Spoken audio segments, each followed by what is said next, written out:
마태복음 28장 11절부터 20절까지입니다. 여자들이 갈제 파수꾼 중 몇이 성에 들어가 모든 된 일을 대제사장들에게 고하니 그들이 장로들과 함께 모여 의논하고 군병들에게 돈을 많이 주며 가로되 너희는 말하기를 그의 제자들이 밤에 와서 우리가 잘 때에 그를 도둑질하여 갔다 하라. 만일 이 말이 총독에게 들리면 우리가 권하여 너희로 근심되지 않게 하리라 하니 군병들이 돈을 받고 가르친 대로 하였으니 이 말이 오늘날까지 유대인 가운데 두루 퍼지니라. 11 제자가 갈릴리에 가서 예수의 명하시던 산에 이르러 예수를 배웠고 경배하나 오히려 의심하는 자도 있더라.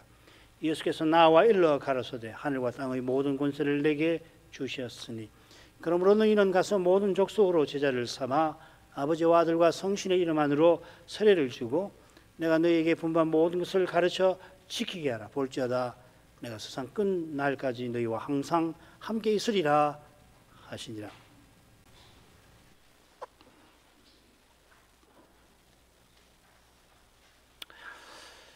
마태는 부활의 아침에 여인들이 무덤 찾은 일을 중요하게 다루고 오늘 오전에 생각했죠.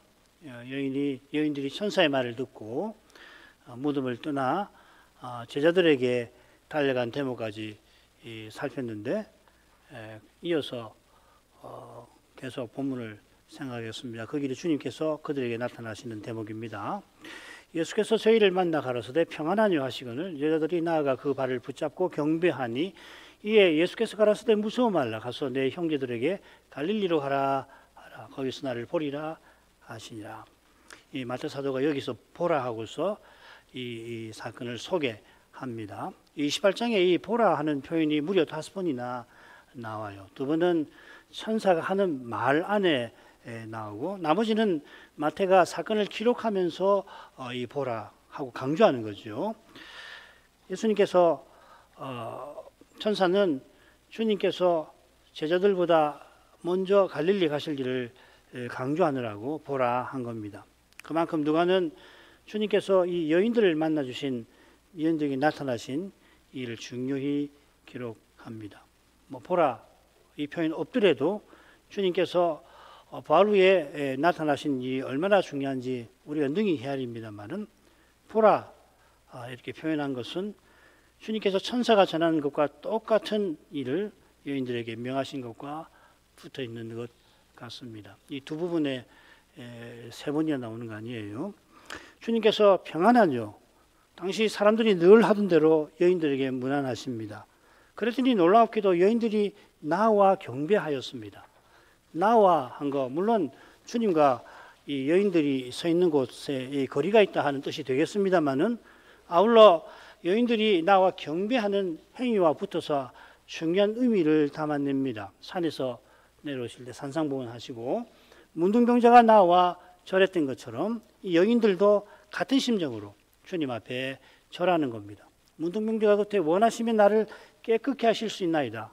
예수께서 하나님이심을 고백을 했는데 마찬가지로 여인들도 이제 부활하신 주님을 뵙고는 그와 같은 경배를 드리는 겁니다.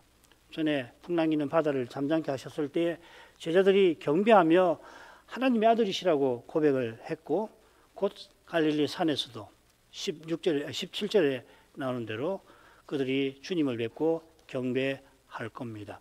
자, 이런 내용에 비추어서 주님이 하시는 내용을 보십시다. 주님께서 이번에는 두려워 말라 하십니다. 여인들이 거룩한 천사를 만날 때 두려워했던 그 광경을 떠오르게 합니다. 주님께서 막달라 마리아에게 나타나실 때는 정원지기와 같은 모습을 취하셨으니까 마리아가 두려워하고 그러지 않았잖아요.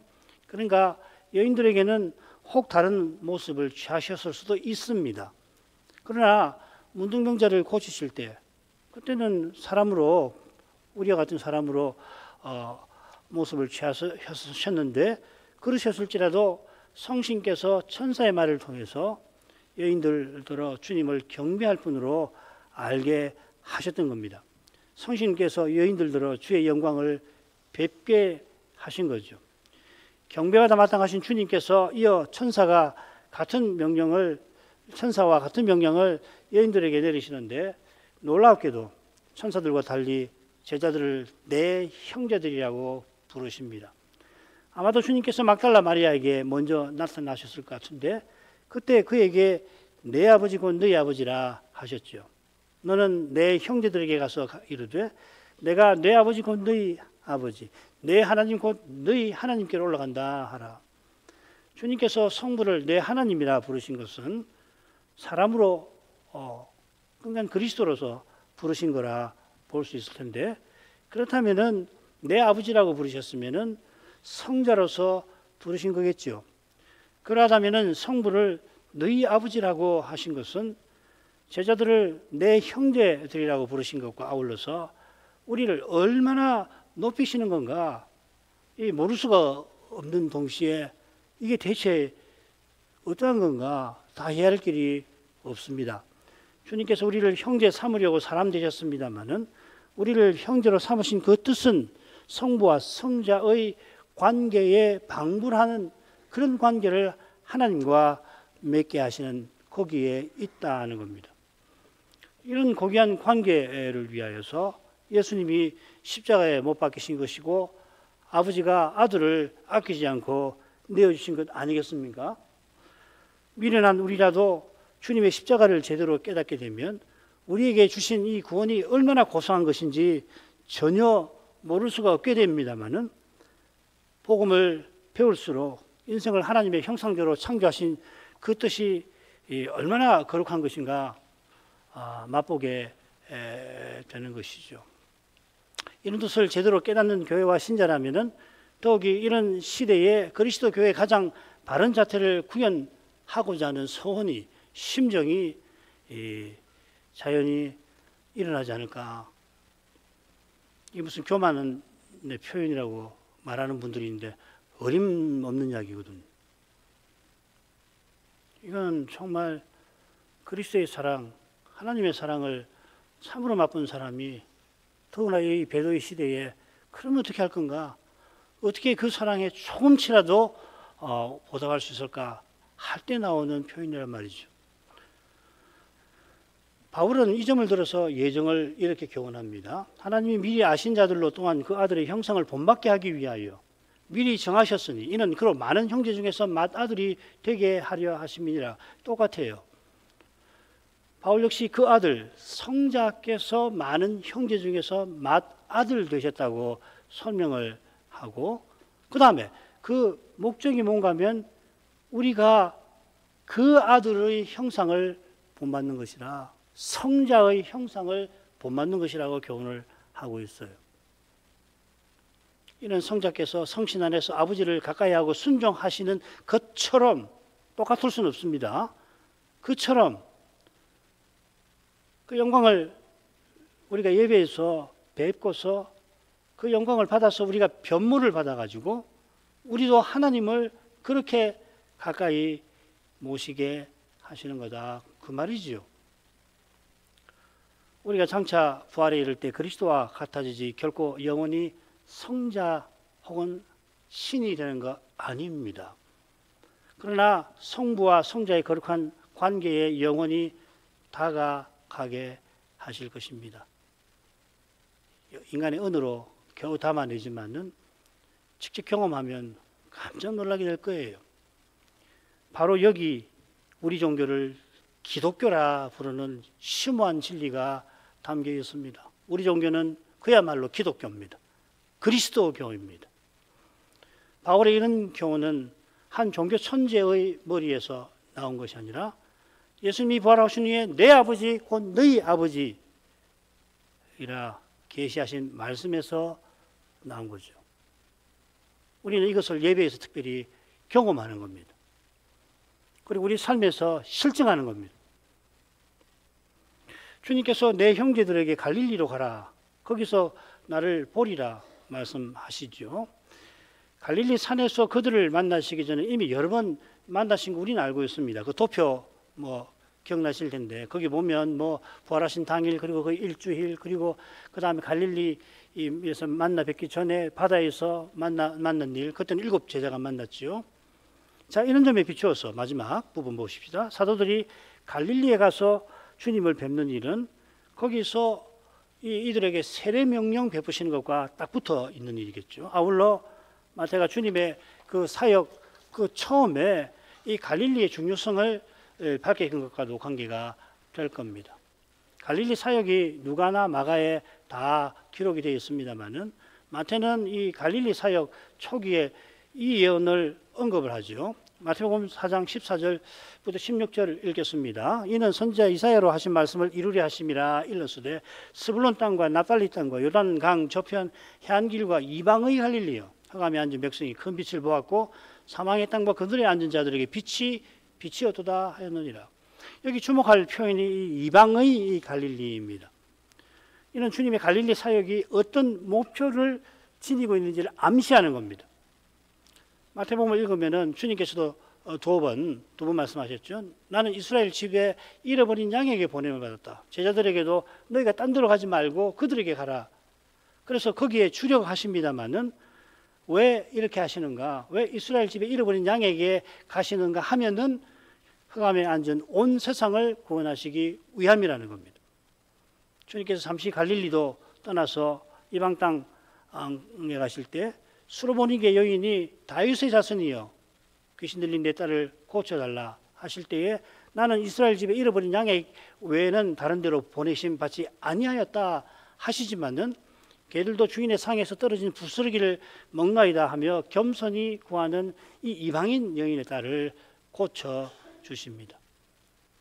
이게 아주 인상적인 사건이죠. 더구나 이 마태는 복음서의 모든 대목, 머릿말 1, 2장, 맺은말 26장에서 28장, 그리고 3장부터 이 25장까지를 본론으로 볼 수 있는데 그걸 5부분으로 나눌 수 있잖아요. 3장부터 7장, 8장부터 10장, 11장부터 13장, 대략 14장부터 그 다음에 18장, 그리고 19장부터 25장 5대목으로 나누는데요. 모든 대목에서 이방인 구원에 관한 말씀이 언급이 되어 있다는 겁니다. 도표 기억나실 겁니다. 마태 사도가 유대인들을 염두에 두고서 자기 복음서를 썼는데 얼른 주님의 사역이 유대인들에게 국한되는 것처럼 말하는 것 같아도 처음부터 이방인 구원을 교훈한 겁니다. 주님께서 부활 후에 갈릴리를 언급하신 것도 거기서 이방인 구원을 위한 명령을 내리시는 것과 붙어 있겠습니다. 그 다음 두 번째로 가죠. 이 여인들이 떠난 부분을 둘째 부분과 붙여서 생각해 보겠습니다. 여자들이 갈죄 파수꾼 중 몇이 성에 들어가 모든 된 일을 대주상에게 고하니 그들이 장로들과 함께 모여 의논하고 군병들에게 돈을 많이 주며 가로되 너희는 말하기를 그의 제자들이 밤에 와서 우리가 잘 때에 그를 도둑질하여 갔다 하라. 만일 이 말이 총독에게 들리면 우리가 권하여 너희로 근심되지 않게 하리라니 군병들이 돈을 받고 가르친 대로 하였으니 이 말이 오늘날 유대인 가운데 두루 퍼지니라. 마태는 여자들이 갈죄하고서 보라 하며 중요한 사건을 이어 소개합니다. 마태만 이 사건을 기록합니다. 더욱이 이 사건은 부활 단락 한가운데 배치되어 있습니다. 앞뒤로 부활하신 주님이 갈릴리에서 제자들을 만나시는 내용이 나옵니다. 이게 중요한 참조가 되겠죠. 여자들이 갈죄의 대제사장들이 맡은 직분을 심히 욕되게 합니다. 여자들이 가는 그 길은 주님께서 제자들을 사도답게 세우시는 길이지요. 그 길에 여인들은 순종하며 쓰임을 받고 있습니다. 그때 파수꾼 중 몇이 성에 들어갑니다. 이 파수꾼은 빌라도 군병입니다. 그들 중 몇이 대제사장을 찾습니다. 찾아간 이들이 무덤을 지킨 군병들의 책임자일 수 있고 아니면 직접 무덤을 지킨 특별히 예수님의 부활할 그 시점에 지킨 군병들일 겁니다. 그들이 그 모든 된 일을 대제사장에게 고하였습니다. 보고 내용은 지난 시간 살핀 거겠죠. 큰 지진이 났고 천사가 무덤들을 굴려내고 거기 앉아서 찾아온 여인들을 만난 걸 겁니다. 그들이 두려움에 질려 있었던 탓에 마태가 기록된 일을 마태가 기록한 그 일을 얼마나 제대로 보고 했었는지 모르겠습니다만은 대제사장들의 말을 빌리면은 여인들에 관한 보고가 빠지지 않았을 것 같습니다. 대제사장들이라고 했으니까 그의 대제사장 가야바고 그의 장인인 안나스입니다. 안나스는 이미 대제사장직에 물러난 났지만 가야바를 앞세워서 그리고 이후로 자기 아들들을 앞세워서 공회에 특별히 사두개당에게 큰 영향을 미치고 있었습니다. 그들이 장로들과 의논하였습니다. 이 의논이라는 말이 마태복음에 3번 나오는데 2번은 예수님 죽이는 모의에 나오고요. 나머지 한 번은 다른 유다가 던진 그 돈을 처리하는 데 쓰입니다. 이들이 율법을 지킨다는 명분에 군병들을 차출하여서 자신의 안위와 안락을 추구한 것처럼 자기 세상을 견지하려고 악한 꾀를 내고 거기 로마 군인들을 이용하려 하는 겁니다. 많은 돈을 주면서 거짓말을 입에 넣어줍니다. 그의 제자들이 밤에 와서 우리가 잘 때에 그를 도둑질하였다 하여갔다. 이렇게 사람들에게 유포하라는 거죠. 금요일 오후에 그들이 빌라도를 찾아가서도 똑같은 우려를 표명했습니다. 제자들이 시신을 훔쳐서 거짓말로 백성을 미혹할 거라 했는데 실은 자기네가 거짓말을 군병들 들어 떠들도록 한 겁니다. 주님께서 그들의 아비를 마귀라 하시며 마귀를 거짓의 아비 거짓말장이라 하신 말씀이 떠오릅니다. 너희는 너희 아비 마귀에게서 났으니 너희 아비의 욕심을 너희도 행하고자 하느니라.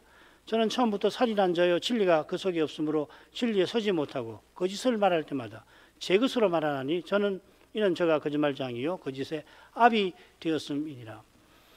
이 거짓을 통한 미혹이 마귀의 가장 강력한 무기지요. 마귀가 지진이 일어난다고 나게 한다든지 병들게 한다든지 특수한 하나님의 허락 없이는 그렇게 안 하지 않습니까? 역사 처음부터 지금까지 마지막까지 마귀의 무기는 미혹입니다. 거짓말입니다. 참고로 계시록에 보면 하나님 나라 예루살렘에 들어가지 못하는 자들이 쭉 열거가 되는데 유독 거짓말하는 자 앞에는 모든이라는 형용사를 붙여요. 2번 나오는데 2번 다 그렇게 되어 있습니다. 참 흥미로운 점 아니에요? 다른 데서는 모든이 쓰이지 않고 딱 거짓말하는 자 앞에는 모든이라는 말을 씁니다. 결국 그들의 아비가 자기 아들들인 공회들로 주님을 미혹하는 자, 거짓말로 속이는 자 부르게 하고 주님의 제자들이 거짓으로 백성을 미혹할 거라고 선동하게 한 겁니다. 그들의 선동이 거짓으로 드러나니까 그들은 다른 거짓을 내어서 백성을 미혹하려고 하는 겁니다. 진리에 서서 언약의 나라를 섬겨야 할 직분자들이 거짓을 꾸며서 언약의 나라를 허물고 있는 것이에요. 공회라면 메시아를 전하되 메시아의 부활을 전해야 마땅한 거 아닙니까마는 사도들이 부활을 전하는 그 일을 거짓으로 막으려 든 겁니다. 주님께서 곧이어 사도들에게 주신 사명을 가로막으려는 겁니다. 마태가 이 복음서를 유대인들에게 전하던 그때 공회는 과연 사도와 교회를 핍박하죠. 이것이 마태 사도가 공회의 거짓말을 한가운데 언급한 뜻에 분명 속할 겁니다. 당대 교회, 곧 사도교회가 당면한 현실을 비추는 그러한 말씀을 마태가 전하려 한 것입니다. 공회가 거짓을 군병들의 입에 넣어주면서 군병들의 마음을 안심시키는 말을 건넵니다. 그들이 시킨 대로 우리가 잘 때 시신을 탈취당했다 하면 빌라도 총독이 듣고는 경을 치지 않겠습니까? 이런 경우 어떤 벌을 받는지를 조사해 보니까 심지어 사형에 처해질 수도 있더라고요. 정한지는 모르겠습니다. 반드시 사형에 처하는 건 아니지만 시범적으로 이 경계를 소홀히 한 것이고 또 사안 자체가 중대하니까 이 사형에 처해질 수가 있겠습니다. 사형이 아니더라도 중형을 받게 되면 그 많은 돈 받아야 무슨 소용이 있겠습니까? 그들의 사정과 게다가 그들의 심리를 누구보다 잘 아는 이 정치꾼들 말이에요. 이 안나스 이 정치꾼이거든요. 총독에게 청탁해서 너희로 근심되지 않게 하리라 다짐합니다. 대제사장들이 얼마나 술수에 능한지 군병들이 돈 받고 가르친 대로 합니다. 여기 마태가 가르친 대로라는 말을 써요. 이 낱말을 지시한 대로 이렇게 번역한 영어 번역본이 여럿 있습니다. 그게 자연스러우니까. 그런데 사도가 지시한다는 낱말 쓸 수 있거든요. 이 가르친다는 낱말을 굳이 쓴 것은 마지막 부분에 이 낱말이 한 번 더 나오는 것과 무관치 않을 거예요. 마태는 선명하게 대조를 시키는 거란 말이죠. 주님께서 곧 내가 분부한 모든 것을 가르쳐 지키게 하려고 사도들에게 사명을 내리십니다. 사도들이 온 세상에 나가서 이방인에게 그리스도의 교훈을 가르칠 텐데 지금 공예는 이게 이 사람들 대부분이 선생 아니에요. 이스라엘의 이방인 군병에게 거짓을 가르치고 있습니다. 참고로 마태복음의 이 낱말이 28장 두 경우를 제외하고 12번 나오는데 한 번을 제외하고는 이 가르친다는 말을 주님의 가르침에 일관되게 쓰고 있습니다. 매우 의도적으로 하는 겁니다. 이런 거짓 가르침이 이 시대에 몰아닥치는 배도가 시작하려 하던 그때 놀랍게도 똑같이 등장을 해요. 이 소위 그 시신도난설 말이에요. 마태 사도가 공예의 악한 깨와 거짓말이 오늘날까지 유대인 가운데 두루 퍼지니라. 마태가 복음서를 언제 썼는지 정확한 날짜를 연대를 알기는 어렵습니다. 일찍 잡는 분도 있고 늦게 잡는 분도 있는데요. 어차피 70년 전에 썼을 텐데 그때까지도 이 이야기가 두루 퍼지고 있더라. 소위 시신 도난설 아닙니까? 이 시신 도난설이 19세기에 유행하기 시작하던 예수전, 그때 이제 비평학자들이 예수의 전기를 막 썼는데 거기 예수님의 부활을 이런 식으로 설명을 해놨습니다. 시체 도난설. 그 이후로부터 이 복음서 비평사를 보면은 이 시신 도난설이 사라질 줄 몰라요. 복음서 비평학자들이 과학적 입증이 불가능한 예수님의 주님을 받아들일 수 없으니까 사도들이 부활을 그러면 어떻게 해서 전하게 됐나, 그 근거로 기절설과 더불어 이런 주장을 드리게 됩니다. 기절설은 예수님이 십자가에서 실제로 돌아가신 거 아닌데 기절했는데 그거 모르고 내렸다가 차가운 무덤에 두었다가 나중에 그 정신을 차리셨다 뭐 이런 거 아니에요. 이 학자들은 이 말이 유대인 중에 두루 퍼졌다 하는 마태의 증언도 받아들일 수 없겠죠. 그래서 마태복음서를 사도가 쓴 게 아니라 그냥 이 마태의 공동체의 작품이라고, 어떤 공동체를 대표하는 편집자가 편집한 거라 뭐 이런저런 이야기를 합니다. 그러니까 뭐 주후 1세기 중반경에 사도가 썼다 이런 주장 안 받아들여요. 세상에. 게다가 사도와 선자가 쓴 성경책은 자기가 담임하는 교회에서만 읽도록 쓴 게 아닌데다가 게다가 사도나 선자는 이 교회 저 교회 옮겨다니면서 사회 가시지 않습니까? 로마 시대의 교통망을 고려하면은 성경이 기록된 직후에 말씀을 사모하는 그 열의 때문이라도 신속하게 이 복사가 돼가지고서 널리 회람이 되었을 겁니다. 로마의 교통망이 너무도 발달돼가지고 저기 터키에서 사도나 선자 글을 썼으면은 그게 저기 딴 데로 가는데 팔레스타인으로 가는데 얼마 걸리지가 않아요. 오늘 시간이 많지 않아서 이만큼 하십시다. 비슷한 일이 종교개혁 후에 비슷한 현상이 있었죠. 그처럼 성경보다 사본의 신뢰성이 비교할 필요조차 없이 신뢰성이 떨어지는 고대 문헌들 말이에요. 예를 들면은 그 일리아드, 오디세이, 호메로스가 쓴 가장 유명한 고대 문헌이 있지 않습니까? 그거하고 성경의 사본의 신뢰성을 비교해 보면요, 이 비교할 수가 없는 겁니다. 뭐가 비교할 만큼 돼야지 뭐 누가 더 신뢰성이 있나 견뎌볼 텐데요. 호메로스의 사본은 성경의 사본에 비하면은 사실은 이 비교할 필요가 없이 신뢰성이 확 떨어지는 거예요. 그런 고대 문헌은 기꺼이 학문의 대상으로 삼던 이들이 마태의 증언을 불신한다면 이건 학문적 정직성을 심각하게 위배한 거 아니에요? 이렇게 뻔뻔스러워요.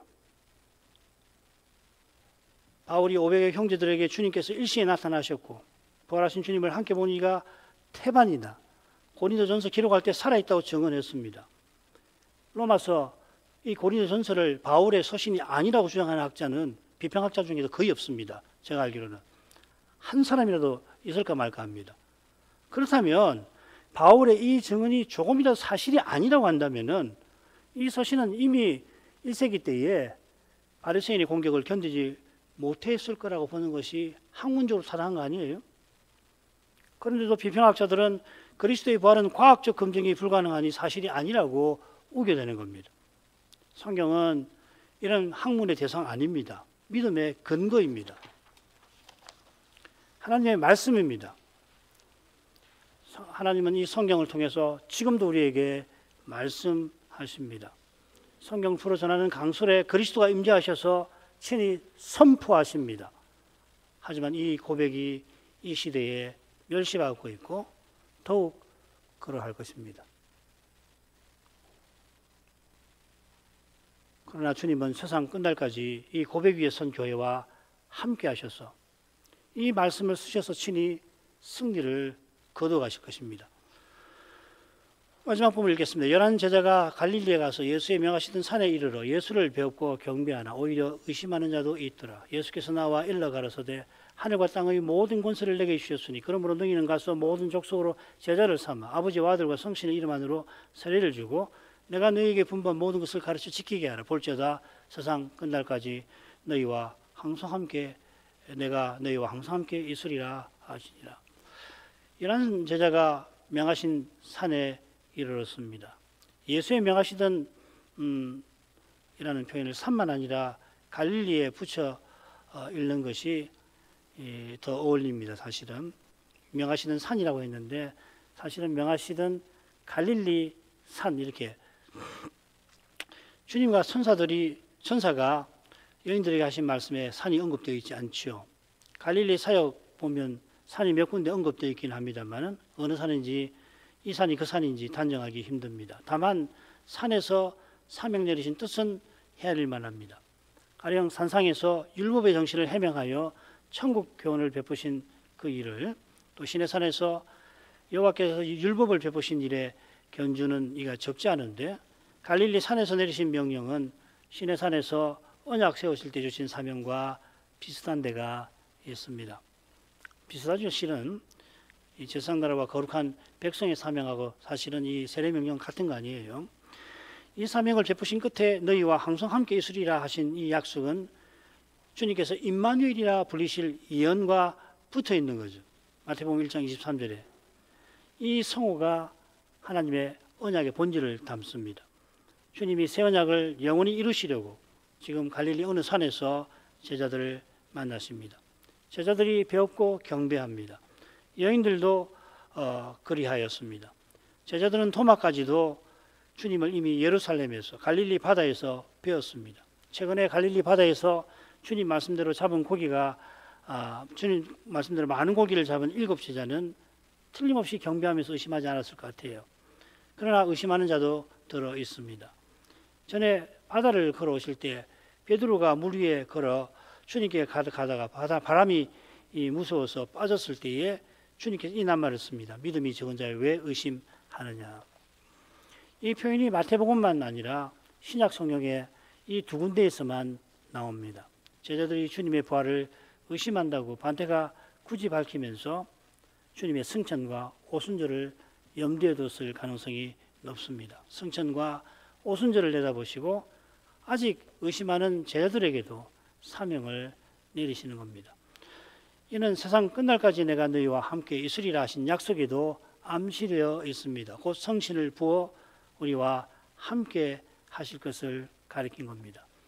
주님이 베푸신 명령을 되위임령, 세례명령이라 하는데 시간 관계상 게다가 우리는 천학재 목사님을 통해서 이 본문들을 얼마나 많은 강서를 들었는지 모릅니다. 성약 출판사에 가면은요, 거기 그 자료집에 두 개의 귀한 자료가 있어요. 하나가 김홍조 목사님의 서책에 어떤 성경 말씀이 인용되었는지가 책과 페이지가 표기되어 있는 거. 천학재 목사님도 나온 서책에 어떤 성경이 무슨 책 몇 페이지에 인용이 되는가를 표시한 자료가 있는데 그걸 꼭 다운하셔가지고 성경 보다가 잘 이해 안 되고 이 본문이 이 책 여기에 있구나 찾아서 읽으시면은 말씀을 이해하는데 큰 도움이 될 겁니다. 굉장히 귀한 자료입니다. 그거는 쉽게 구할 수 있는 자료도 아니고요. 자, 요점만 말씀드리죠. 첫째, 주님은 모든 권세 받으신 터 위에서 명령하십니다. 이 권세는 그리스도로 받은 권세입니다. 이 권세로 이제 교회에서 내리시는 사명을 주님이 이루도록 하실 겁니다. 권세 받으신 주님은 내 교회를 세우리라, 음부의 권세에 이지 못하는 내 교회를 세우리라 하셨는데 이 권세로 교회를 세우십니다. 교회가 서는 것은 실로 놀라운 일입니다. 모든 권세로 가능한 일입니다. 둘째로 주님께서 주신 사명은 첫째로 세례 베풀어 교회에 속하게 하는 거고, 둘째로 분부한 모든 것을 가르쳐 지키게 하는 겁니다.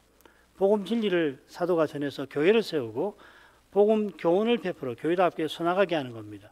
이것은 제사장 나라와 거룩한 백성의 사명과 매우 비슷합니다.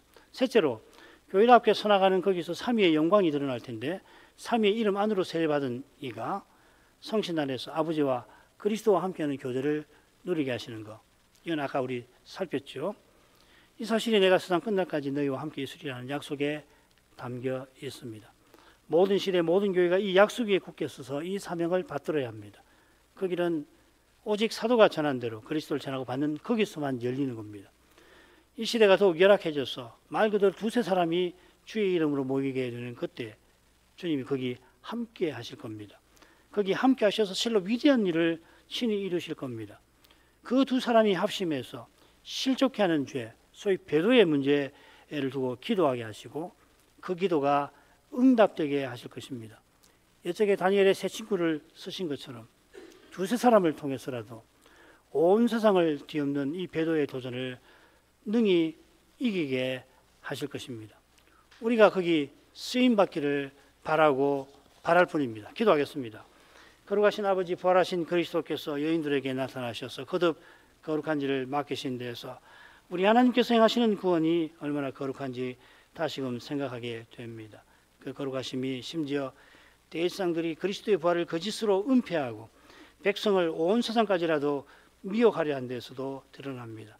손바닥으로 하늘을 가리려는 듯이 그들이 거짓으로 하나님이 행하신 가장 거룩한 일을 감추려 했지만 그들의 그 거짓이 숨기지 않고 다 드러나도록 하셨습니다. 이 시대의 비평학자들이 실로 놀랍게도 충격적 일이만큼 대제사장과 똑같은 거짓을 만들어서 그리스도의 부활을 부정하려 든 데서 이런 일이 일어나는 배후에 악한 자와 마귀의 미혹이 있다는 것을 모를 수가 없습니다.